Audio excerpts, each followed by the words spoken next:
evening and welcome to Teatro Latea's Remoto affair. This time tonight we have Yarimar Bonilla, Dr. Yarimar Bonilla. Bienvenida, Yarimar. How are you? Bien, gracias. Gracias por la invitación. Es un gran honor tener esta noche a Yarimar con nosotros y voy a leer algo de su biografía. She's a scholar and a public intellectual. Ella ha sido Carnegie Fellow. También ha presentado cosas en el Schomburg. And she's a very engaged Caribbean and Latinx. She's engaged with Caribbean and Latinx politics. She's a professor at Hunter College in the Africana, Puerto Rican, and Latino Studies Department.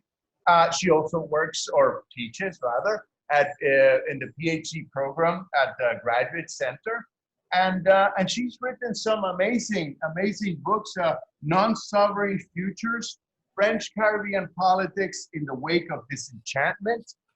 It's a fascinating title. And she also has, recently after Maria, Aftershocks of Disaster, Puerto Rico Before and After the Storm. We could go on forever about her bio and about her bibliography and so many things, but let's just talk. Dr. Bonilla or Yarimar, if I may, you, even though you're born in San Juan, but you come to Kansas at an early age. You arrive at the United States in Kansas. So this is very exciting because the diaspora is not such a monolith after all. We are all over the place. And you're in Topeka, Kansas, for kindergarten. And, and I hear that they have a mayor from Puerto Rico there right now, right? That's true. Since Puerto Rico is so little in the diaspora and in the island, do you know Michelle? No, but maybe I should have an interview with the Puerto Rican mayor. I was very struck by that, and I thought I would just ask, just on the outside chance, to sabe que you would know Michelle. I'm very curious. But anyway, let's talk about Kansas and that upbringing there. I know that you went back to to Puerto Rico at 12 or something like that. So you got that kindergarten, grade school experience there. ¿Cómo fue eso? Pues yo digo, I've had every possible experience you can have. I've born in Puerto Rico, but then showing up in the U.S. not speaking English, then coming back to Puerto Rico not speaking very good Spanish, then going back for grad school, and just the constant Vaivén, is what my life has been about. And when I first showed up in Kansas, it was hard. It was really hard. My family didn't know that many people. My mom just had one friend from growing up from Aguadilla, where my mom had grown up, who was stationed in the Air Force Base in Lawrence, Kansas. So he was part of the, military diaspora.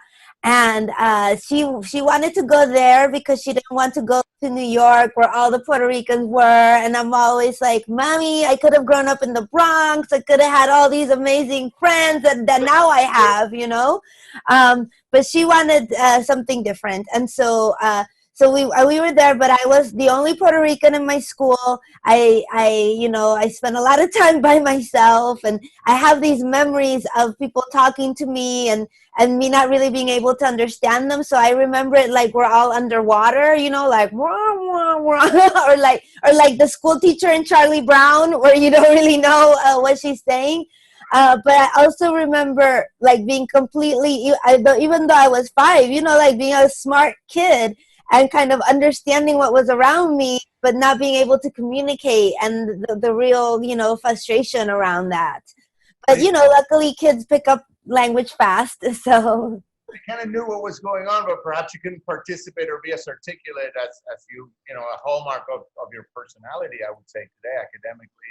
And so, wow. And I also think, given, how you have engaged with so many political aspects, whether it's the women's movement or Afro-Latin issues or, sovereignty issues, I also find it curious that's the place where Brown versus Board of Education, right? Like took off. But did they teach that in the schools there? Were you made aware of that, or that's really from what?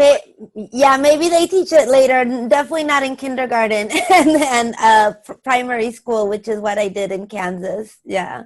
And then when you weren't in Kansas anymore, because you go back to Puerto Rico, La Isla, and was that an adjustment? You know, like these locations, each one, even if it's coming back home, can be very challenging on everybody, and particularly on children or youth or whatever. How was coming back to Puerto Rico as a teenager, almost a teenager or whatever?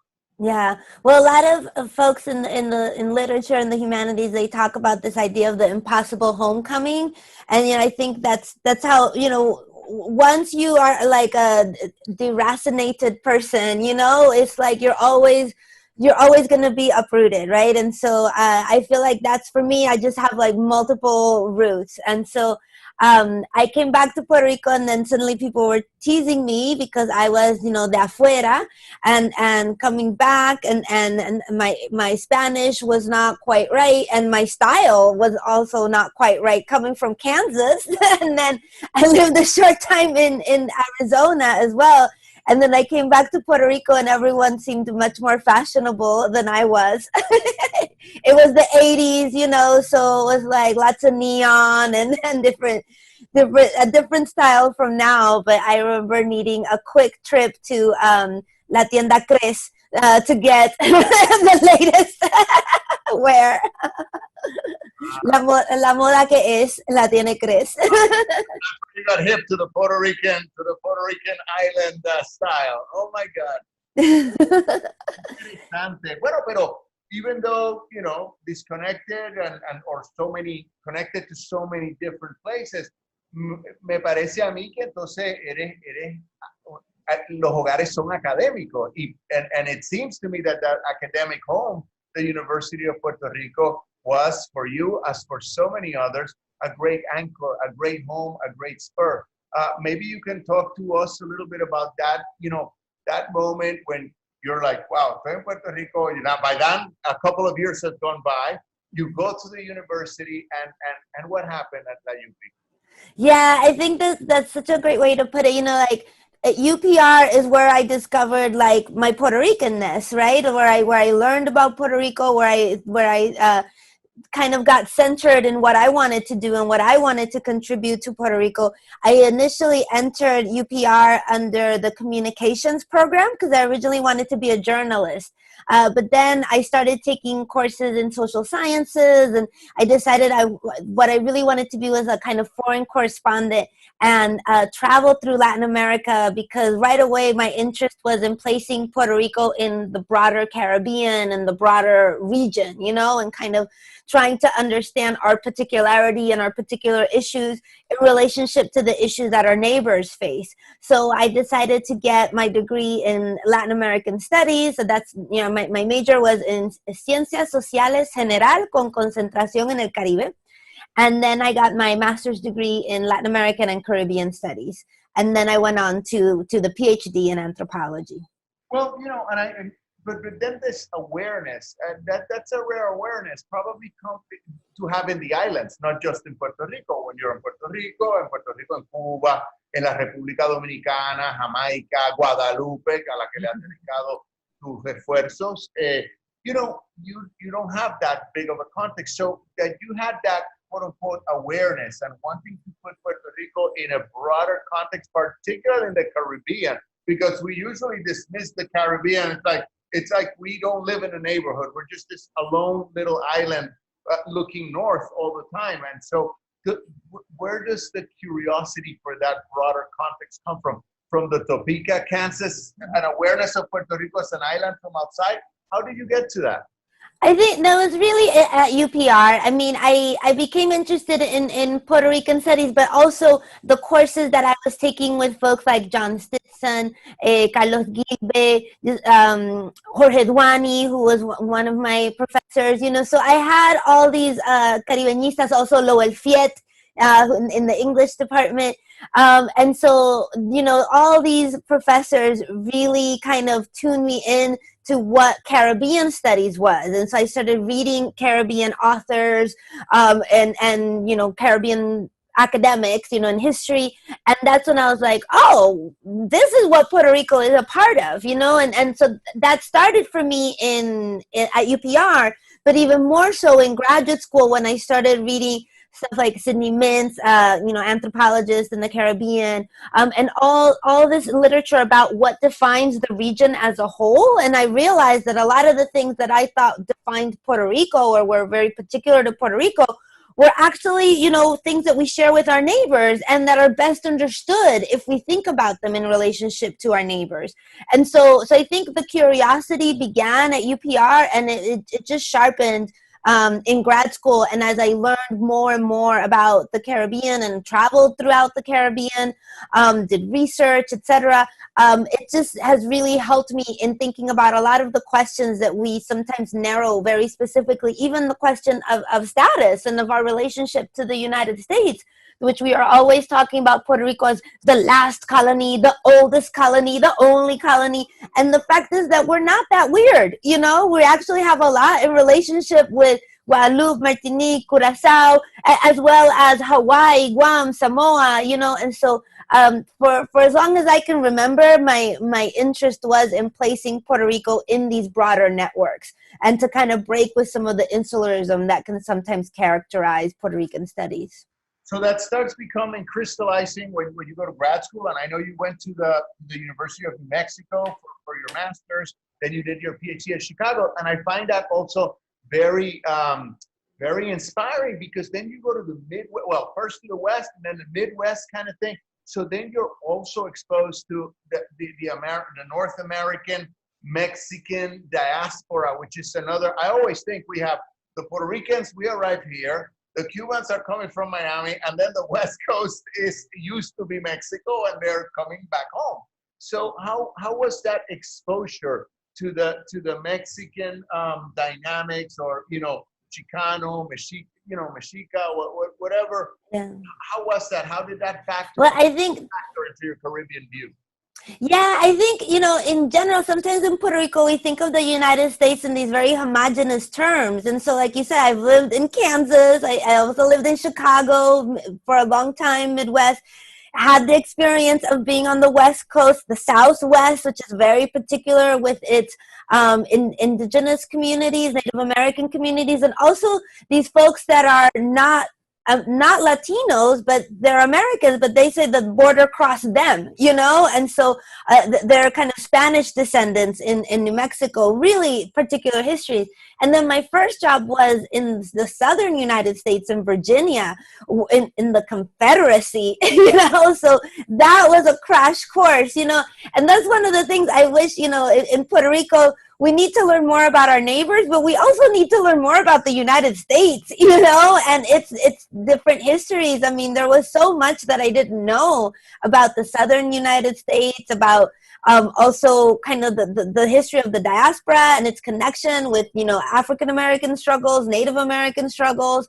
And so I feel like, moving around so much, not just back and forth, but also within the United States, and seeing so many different regions of the U.S. with their particularities, their different racial histories, their different communities, organizing and dealing with different kinds of inequalities, just gives me a very textured view of the United States, I think. And it helps me in thinking about Puerto Rico's relationship to it and its place in this kind of larger group, Oh, no, it's so refreshing to hear about that nuanced sort of take on this quote unquote mainland, because it is many countries in one, and some sensibilities that might be pro or against anything from statehood to independence might be maligned or totally disregarded in another part of the country, because anyway. But let's I would like to, before we talk about El Centro de Estudios Puertorriqueños at Hunter College, I think you are the apex of a trilogy that started with Toti. We also talked to Pedro Juan, and we are so excited to talk to you a little bit about Centro. But before we go, so the Puerto Rican diaspora, you've spent quite a bit of time. You're now going to be addressing it from the pulpit, for lack of a better word, or from this great institution. And how monolithic or not is it? I mean, you kind of put it to the light, Topeka, Kansas, that you're moving all over the place. But there are still certain common threads. There are still certain places that are more common than others. So there is some kind of homogeneity, even if nothing is homogeneous. We know that. But so talk to us a little bit about that diaspora, the variety or lack thereof. Well, I do like to talk about its variety, even as we are united. You know, we are a transnational nation, right? And I like to talk about the diasporas and kind of Puerto Ricanidades, you know, and because even within Puerto Rico, you know, Puerto Rico is also not homogeneous, you know, and so the way that folks imagine their current situation and their future, you know, is very different in Guaynabo, Las Piedras, Vieques, you know, and so I think there's a diversity both within Puerto Rico and within the diaspora. In terms of the diaspora, there's obviously the regional, you know, differences, but there's also generational differences in the diaspora. You know, there's been different moments of arrival, different moments of return, and that also organizes how people, you know, build community and what, you know, what they imagine and what they desire and what they need, you know, from institutions like El Centro. And so like I think that's going to be one of the challenges, is to not treat the diaspora as a given, to not treat the you know, the community of Centro as a given, but rather as a complex, you know, group of communities that we want to come together and have important dialogues, because I think, you know, Puerto Rico is in a critical moment. I mean, and the U.S. is in a critical moment, and honestly, the world is in a critical moment with, you know, this pandemic, and that is, you know, far from over, and that still has, you know, a lot of repercussions that we will be dealing with in years to come. And so I see Centro as a hub for, you know, bringing all these different communities together, creating bridges between the diaspora and the archipelago of Puerto Rico, but also bridges across communities. So thinking about our Caribbean neighbors, thinking about other minority communities in the United States, and thinking about the global Puerto Rican diaspora also, and how we can broaden these conversations out. So big challenges. Oh, and you are poised to really converse with them and to bring people to talk to everyone. So did you have, now tell me something, I mean, I read a piece by you, and you were, you know, noted accepting the directorship at Centro, and, you know, like you say, it's what it is. It's not an ideal moment. It's never an ideal moment, but perhaps this one is more fraught than most.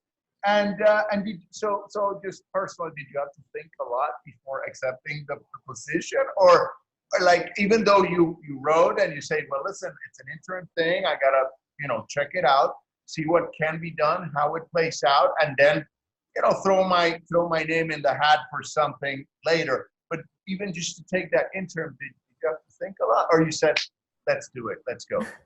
Well, honestly, I had to think about it a lot. And I'm still unsure. I mean, it's a lot.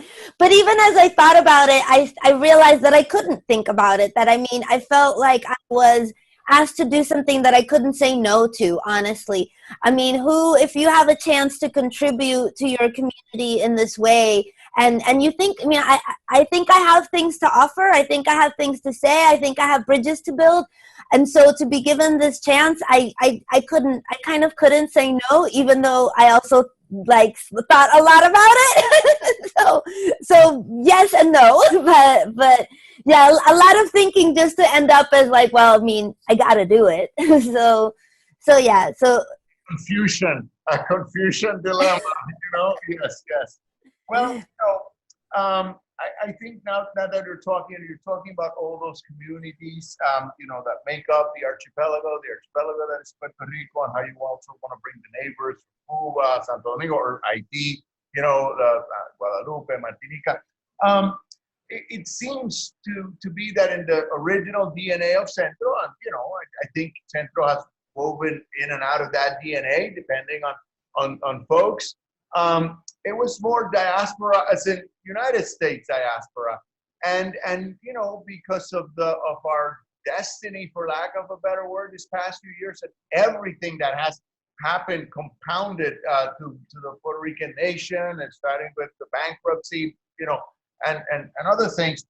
you and a host of other Puerto Ricans from the diaspora, are much more attuned or looking to be attuned or looking to bridge the gap, because there's always been a gap ever diminishing, thanks to folks like the New Rican poets and just, knocking at the gates repeatedly. But that's part of your whole outlook on Centro, it appears. Like that's sort of not going to be just this, but it's this and this. Talk to us about that connection, Puerto Rico Isla Diaspora Centro. Yeah, I think, there was a time when it was a question, is this a center of studies about Puerto Rico, or is it a center of studies about Puerto Ricans in the United States? But I think that, as you're saying, in the last decade, Puerto Rico has had such a crisis that in turn reverberates across the diaspora, because neither one of these communities are existing independently of each other.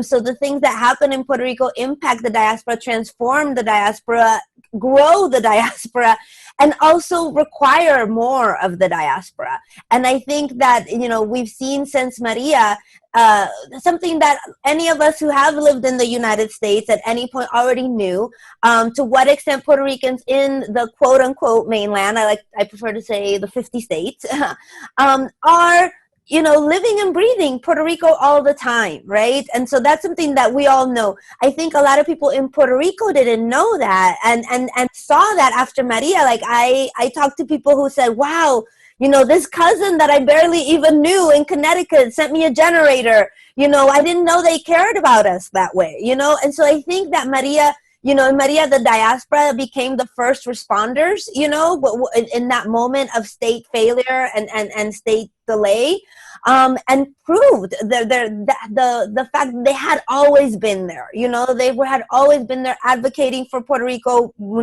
paying close attention to what was happening to the best that they could, because that's part of why Centro is born, is because folks in the diaspora wanting more tools to maintain that connection, wanting more education about Puerto Rico. I mean, originally when the center is founded, it's to help Puerto Rican diaspora understand itself, understand its history and its culture, right? And so it's always served this kind of dual purpose.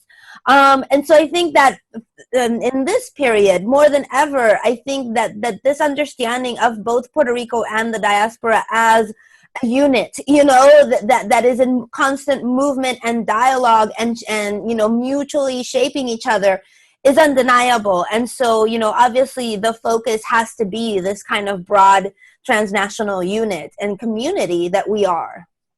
And you are, remarkable in the sense that there is also that byline in El Nuevo Día. So you're also, sharing with Puerto Ricans in the island of Puerto Rico a little bit of the diasporic or the agendas that we have here. So how will that play out? Now that you have your interim position at Centro, and you're going to be, pulling this balancing act, which we are really, really invested in. How is that like access to a public like that in Puerto Rico? How do you think that will, that's a pretty cool thing to have right now, I would think. Thank you. Yeah, it's something I committed to for a while, to do a monthly column. And for those that, aren't aware of it, it's called En Vaivén, in Nuevo Día. And, it's online, but part of why I did it was mostly to reach people who aren't online, so the abuelitos and that get the paper in print, And so I really was committed to move beyond, because I publish a lot of things. And I think for folks of my generation, we think that everything is on social media, and that if it's on social media, it happened and it got discussed. And so there's people who are really left out of that social media bubble. And so I wanted to reach those publics. And so for more than a year, I sustained my monthly commitment, even through the pandemic, to have my monthly column. And it was tough, but it taught me, among many things, oftentimes we're told that we live in an anti-intellectual era, that people, they don't want to learn, they don't want to know. And I've just have never felt that to be true. And so even in the newspaper, I used, theoretical concepts and talked about things like aporaphobia, and was able to express these maybe more complicated academic conversations that often take place in, you know, journals that are like covered in dust in a library and nobody sees, to be able to get that information to a different public. So as a Centro director, I don't think I'll be able to sustain my monthly column, but I will continue publishing regularly in the Vaivén column.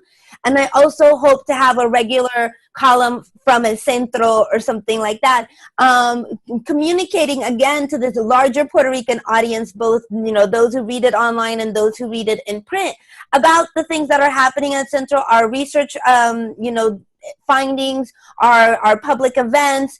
And, you know, the pandemic has blown this open, right, in terms of like public events being now available to global audiences. And so we'll have to figure out when we go back to in-person events how we can continue that, you know, that aspect of it, of being able to continue conversations.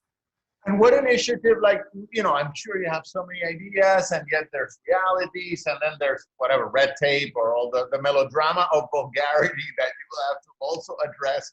But, you know, what would be an initiative or two that you're just thinking about in terms of Centro that is dear to your heart, or that you think it's a good moment to implement? Do you have any initiatives that you'd like to talk about? Or well, one kind of broad thing is that I want to open up more for the sciences. On one hand, like, you know, I think in the pandemic we've all rediscovered and cherished our scientists and the Puerto Rican scientific community, which even before the pandemic, you know, with the earthquakes and Maria and everything, you know, I think we've come to value the science much more in Puerto Rico. So I want to make more space for that, because usually it's been more like social sciences. So these other, las ciencias duras, and then also to reinvigorate a little bit more the presence of artists, poets, writers, visual artists, and create residencies and other opportunities for artists to use the archives and to share their work with the community.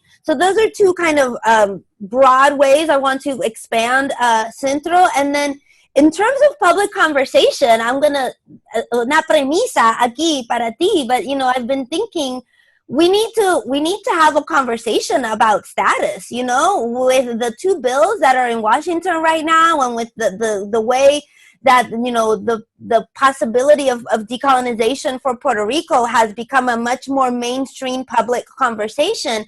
I think Centro can't shy away from that anymore. And so that's going to be tough. And I know I haven't done anything yet, and I'm sure already people are preparing their critiques and their emails telling me what I did wrong.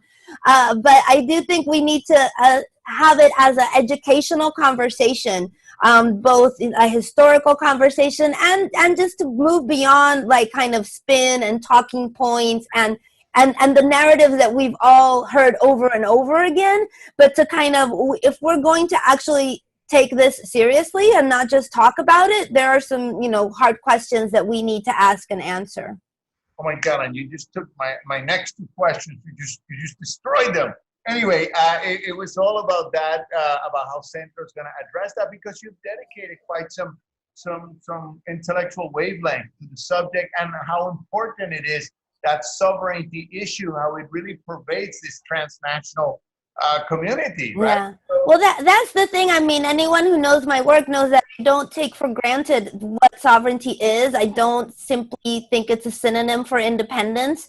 And so I think having someone at Centro in this moment who's a specialist on sovereignty, non-sovereignty across the Caribbean, that's going to impact the nature and tone of these conversations. I can only hope. Well, and I think what's most refreshing is, you know, because of that first book we mentioned at the beginning, you know, non-sovereign futures, French Caribbean politics in the wake of disenchantment. I find it that you can talk to us a little bit about the French Caribbean. I mean, being that the French Caribbean is the mother of the Caribbean as we know it, of some attempt at sovereignty, and the experience and the brutality and the nightmare that experience, you know, unleashed on so many people, being such a noble thing and so necessary, and yet it's punishable to this day. I mean, how can you, how are you going to connect us, or how would you like to connect the dialogue that the French Caribbean has had with the metropole of France, in the case of Haiti or former Saint Domingue, Guadeloupe, Martinique. How do you connect that with the Puerto Rican, Cuban, perhaps situation, but mostly Puerto Rico, of course? So, it's interesting. Whenever I'm in Guadeloupe and Martinique, what people want to hear about is actually Puerto Rico. They want me to tell them about Puerto Rico, in part because, I argue that Puerto Rico and Guadeloupe and Martinique, it's like we were at a shared crossroads in the 1940s and 50s, and then Puerto Rico went the path of the ELA, and Martinique and Guadeloupe went the path of departmentalización, which is like the equivalent of statehood. And I think we're both kind of interested in, like, what are the limits of the other, because we might want to switch, right? And so they're very, they think that what we have, this kind of autonomy while still being in relation with the United States, they're like, well, man, that might be good, because they're unsatisfied with their status. And I think here are so many people who think that full citizenship that is going to come with statehood, and that's going to solve the colonial differences and colonial problems. They do well to look at why in the French Caribbean there are constant strikes and constant protests over the French presence in the island, right? So part of what I argue is that what we want is something other than sovereignty as defined by the colonial powers. And so, this idea of sovereignty that gets cemented, in the post-war era, where sovereignty is defined as independence, as a flag, a stamp, a coin, a seat at the UN, that doesn't really address the problems that folks have in the Caribbean, where they want, for example, to maybe not have such huge diasporas, to maybe be able to live and work in your home country, and to speak your own language and have control over your trade, and also be able to protect yourself from global disasters. And so those things aren't necessarily granted by either independence or statehood as drafted, and they require us to ask hard questions about what we want, what we're willing to give up, and what our priorities are. And maybe not stick to the categories that have been handed down to us, but to take the risk of creating new possibilities for ourselves. Well, you're basically alluding to a post-sovereign state. I mean, we might be past sovereignty. Or a Caribbean federation. That's an old idea that is really the best idea, but for some reason we're so mired in our own individualities that we can't transcend that and become the archipelago that we could be. But hopefully another 100. I mean, how long? Another 100 years? Hopefully sooner than that. And how much? There's always that question. We're talking sovereignty, we're talking status, we're talking that decision. How much do you think the Puerto Rican diaspora will really, what real power will it have, in terms of influencing that decision? Should we all vote, those of us here and everyone there? I mean, just a few remarks on that. What do you see in terms of? Yeah, well, I mean, this is a really complicated question, and I think that anyone who pretends to have an easy answer to it is just plain lying. Because, I mean, unless your answer is like nobody should have a say unless, you have a Puerto Rican, voter ID card. But if you think that the diaspora should have any kind of say, that does open up a can of worms in terms of, well, say on what? Say at what level? How do we organize that? How do we organize that a vote? Is it only first generation or second generation, right? And so these are, I think this is part of the work that Centro needs to do, to look at historically, how have these things been handled? And one of the particularities is that I don't think there is a historical precedent for a decolonization vote in which a diaspora participated that was larger than the population in the home country. And so that's, we have a series of particularities that we have to really, think through and think together. And this is, I think, if we're really going to see change in our lifetimes, we need to move beyond the kind of easy, talk, and really get into the weeds of it. And so that's what I'm hoping to bring together, our best minds across the political spectrum to have earnest conversation. We'll see if it happens, but that's what I think we really need, because I always tell everyone, be it pro-independent supporters or pro-statehood supporters, like, we need to get on the same page, or even pro-ELA supporters, right? Because if we can't, like, for example, I don't think we could vote statehood into being with 50% of the population against it. I mean, is that the kind of society we want to live in? Like, we know that could lead to a civil war. And so similarly with independence or any other option, when you have such a strong block of people who support statehood, you know, we need to have dialogue between those who support it and those who don't, and move forward together. We can't just impose something when half of our population on the island disagrees about it. Well, especially, I mean, because the elephant in the China closet is like, we can say whatever, but there's two parts to this deal. Right. And, you know, and the other part, I mean, I think it's at best benign neglect, and at worst open disregard. You know, like we could locate the other party's attitude sometimes, you know, within those parameters.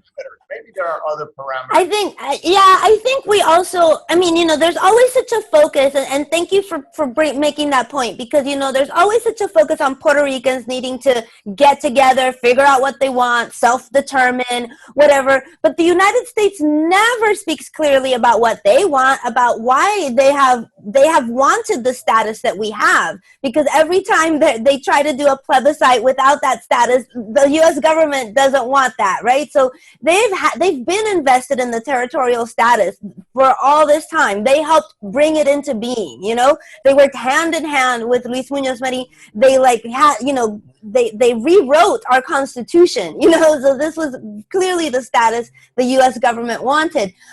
So why has it benefited the U.S. until now? And if they want to change it, why is that? Because now we see more of a conversation about statehood, but a lot of it is based on the kind of electoral votes that it would bring, you know, and how it would shift the electoral college. So I think we also need to be careful about what is driving certain conversations and making certain conversations possible, even as we seize those opportunities. Absolutely. I think both sides are looking at it without really thinking a little bit more creatively about the other side and how to bring them into the conversation. Yes, some matters have to be decided en casa, tú sabes, the huddle and whatnot. And the Centro is poised to get that huddle started. And yet we also have to be constantly thinking, well, what about the other side to this deal, the United States? What are they doing? What are they thinking? You know, like, and past, like you said, the political talk, the sort of, you know, like superficial thing. Really, because in and of itself, perhaps the territorial status, thinking about our colleagues in Martinique and Guadeloupe and them looking the other way, maybe that can also be, I mean, what about the territorial status needs to be improved, and is that going to be a hallmark of sovereignty or not? It's okay. Well, sorry to go on that, because I really one of the things that really attracted me reading about, you know, what you've been doing is this Michel Trujillo. I mean, that scholar, and pardon my French, Trujillo. Trujillo, ¿lo dijiste bien? Were you able to meet him and work with him in Chicago, or and how was that? I mean, because he sounds like you know, someone that has that sort of cosmic, for us, you know, cosmic vision of the Antilles. Had the whole experience with France and how that affects the Haitian mindset, and you brought that to the Puerto Rican, to your study of the Puerto Rican mindset. And talk to us about that intellectual and your experience with him. Yeah, well, I mean, life-changing, you know. I mean, all the mentors that have come through my life have been amazing, starting at the University of Puerto Rico. But, you know, there was a particular relationship that I had to, I always call him Rolf, which is his middle name, Michel Rolf Trujillo. I think he understood me in a way that no other, you know, professor has. I think he understood the questions that drove me, my interest in thinking about the region, because it's something that was a passion of his as well. And so he was the one who really pushed me to do my initial research outside of Puerto Rico. And he said, you know, this is like a dance, and you're going to go and learn new steps. And then when you come back to your regular dance, you're going to see it in a different light. And, you know, he was so correct, because, I mean, understanding departmentalización, like, helped me understand statehood in a totally different way. Understanding, you know, what in the French Caribbean they call assimilation, and these different, you know, ideas also being in relation, Glissantian notions that move beyond kind of European nationalist models, you know, I think was so incredible for me. And to also see, like, oh, these things that at times we thought were either unique to Puerto Rico or actually, like, kind of pathological. You know, I think, like, in Puerto Rico, we have this sense that there's something wrong with us. You know, I had a student once when I was teaching at Rutgers, when I taught, you know, about Puerto Rico and sovereignty in the Caribbean, and he came up to me and he said, thank you, because he was always a little bit embarrassed to say that he was from Puerto Rico, because it was a colony, right?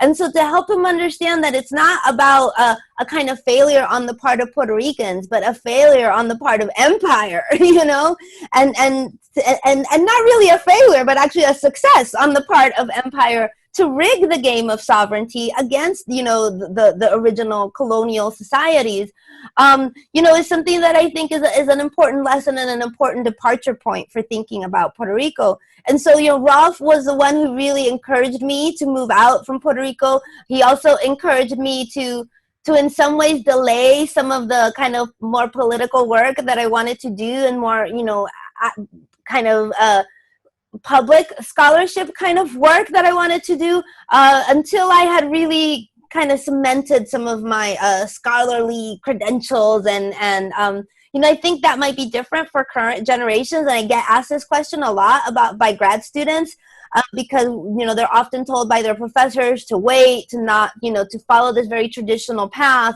And I did, to some extent, follow the traditional path, and then it was only after that I began writing more in newspapers or doing podcasts and experimenting with different formats. But I think, you know, I don't think you have to wait to do that, but it is important to kind of do some of the traditional work as well, you know, and learn what there is to learn from that. So I'm glad that I kind of followed Trille's advice and you know, branched out in different ways.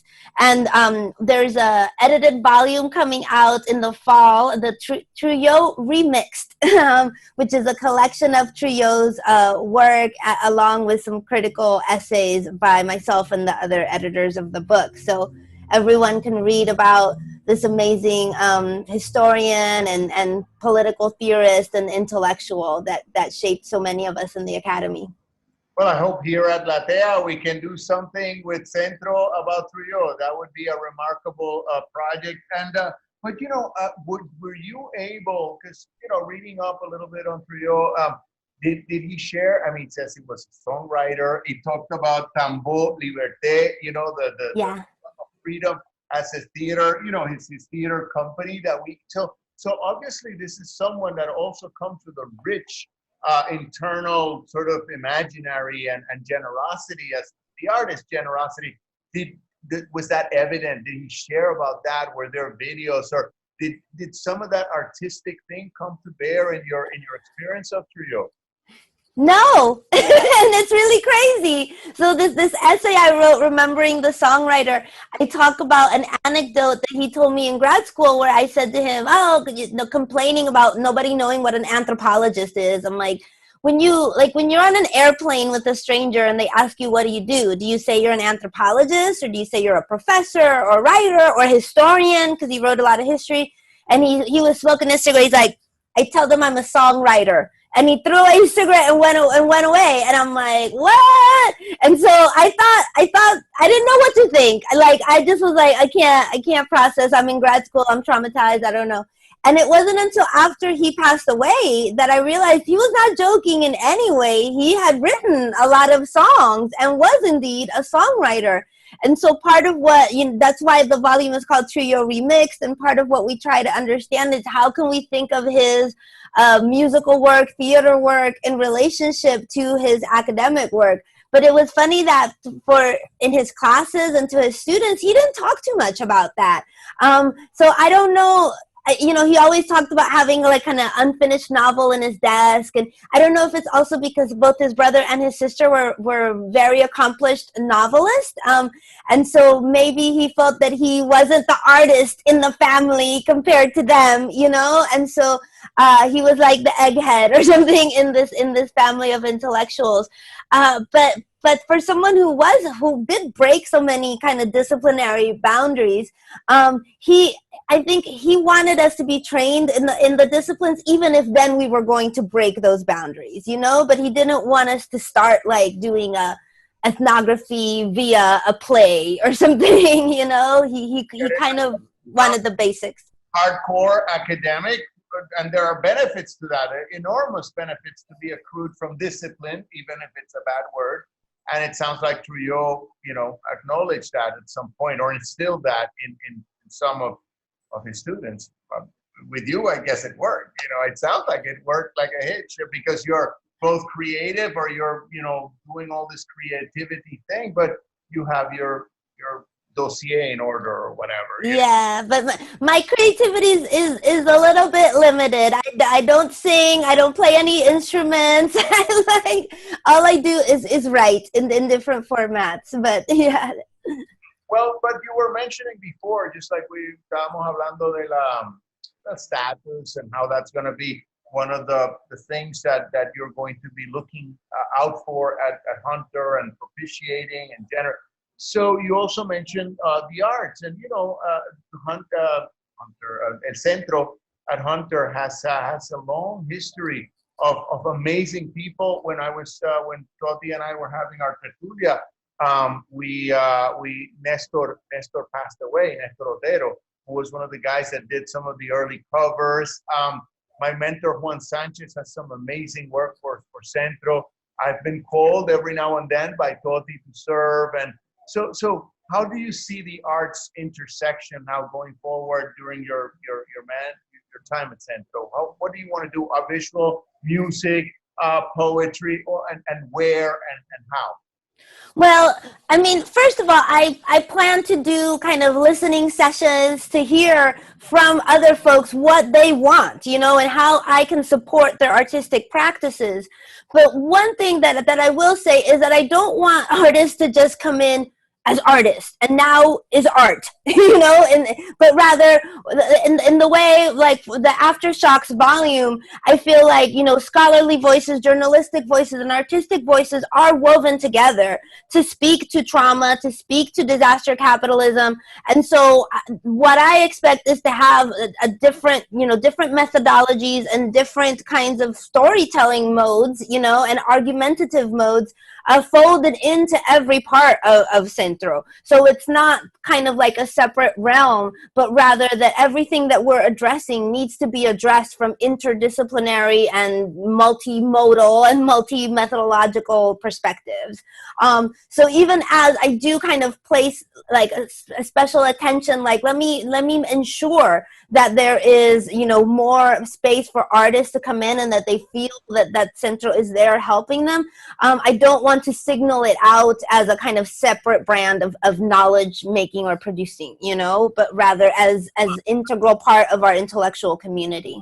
That's like a summa, like a sum, like something that is all interactive between all those parts. Yes. And to create dialogues too between the scientist, the artist, the economist, we together, only through these variety of perspectives can we make sense of the crisis in Puerto Rico right now, because it is an economic crisis, a political crisis, an environmental crisis, a health crisis, and a crisis of the imagination. And for what more are artists better suited than to help us through a crisis of imagination? Yeah. Well, like what happens with this tertulias is we get carried away, and it's we have some time, but we're reaching. We're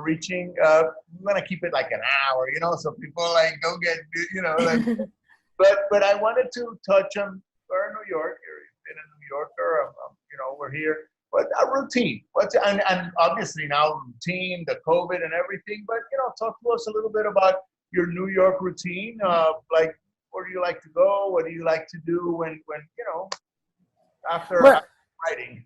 Well, I've been in Puerto Rico most of the pandemic, and I have to say, one thing that I'm really looking forward to when I get back to New York is biking, because you know I live in Brooklyn and I love to bike everywhere, and in Puerto Rico it's like you have to put your bike on the car and drive somewhere to be able to ride your bike, and so for me, you know, just riding my bike across the Brooklyn Bridge or around a Prospect Park.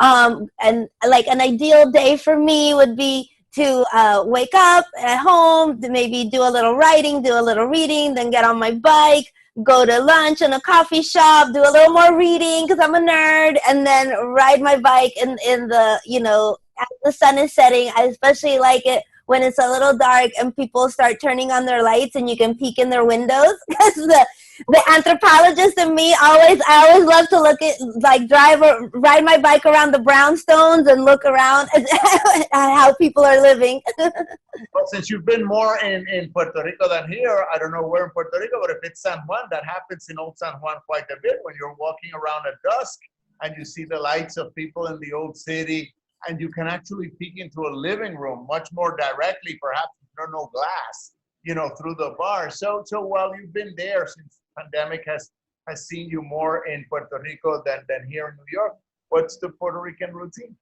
Well, I've been in country club, and that's where my grandmother's house is. I've been with my mother and my grandmother for the whole pandemic, and my grandmother's 93 years old, and anyone who follows me on social media has probably seen her videos. I call her La Influencer.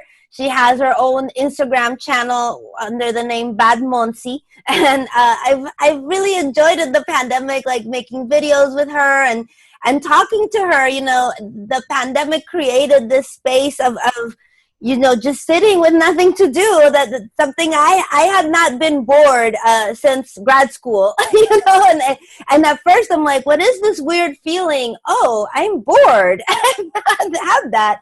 And so to be able to just have long conversations with my grandmother, like she told me, for example, that she's only been in love once, but you know, she's been married twice. So that was an interesting conversation. And so to just have the space and time to listen to her and laugh with her and enjoy her for, you know, the time that I have has been really great, and to slow down a little bit, but I'm ready. I've got my 2 vaccine shots, and even though I don't overestimate what that means, I am ready to start, you know, moving beyond my grandmother's house, if nothing else.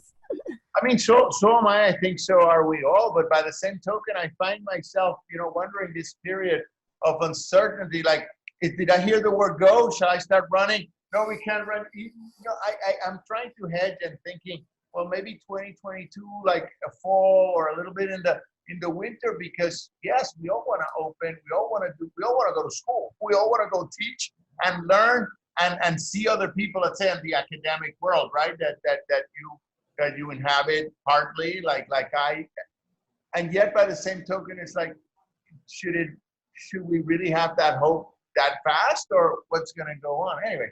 Sort of, you know. Yeah, I think, you know, in higher ed, it's such a question. I mean, it's been such a crisis, and there's universities that are closing because they haven't been able to survive this period. Luckily, Hunter and CUNY are not universities that depend, for example, on people going to football games or living in dorms. And so we've been able to serve our students, you know, the best way we can during this period. But I think, you know, even though we've discovered a lot of great things that we can do with technology that I think will remain with us, I miss my commute. I miss my classroom with the windows that don't close at Hunter. And so we'll never go back to fully normal, but I think we're ready to open up our world a little bit more from what, you know, this total shutdown that we've done even as I think, you know, we recognize there's just going to be new challenges around the bend, you know, like it's just, we're in a world that's just that time of thinking that everything around the corner is progress and improvement and wealth and betterment. I think that modernist vision is over. We're in a post-disaster society where what we're preparing now is the next disaster, you know? And so I think in Puerto Rico, we started a little early with this, with Maria, and then the earthquakes, you know? And so the pandemic arrives in Puerto Rico to a society that had already realized that it had to, you know, find new ways to protect itself, to care for itself, and to weather multiple storms. And so that requires redefining community, redefining well-being. And so I think across the world, the same thing is going on, you know, where we're really like reprioritizing what matters to us and how we want to live. But I think you hit it the nail on the head. I mean, Puerto Rico, to a certain extent, its pandemic response has been very good. And I think it has to do with that we got a couple of very hard hits. So people were already, okay, you know, like, and that doesn't mean we haven't, you know, been gasping for air too, like everyone else. But I did sense that sort of a little bit more readiness than perhaps we would have expected prior to some of the prior. Yeah. And I think in the United States, like part of what the pandemic brought was a reassessment of the government. You know, like a lot of people were so surprised that the most powerful nation in the world could have such failures and could fail to protect its citizens.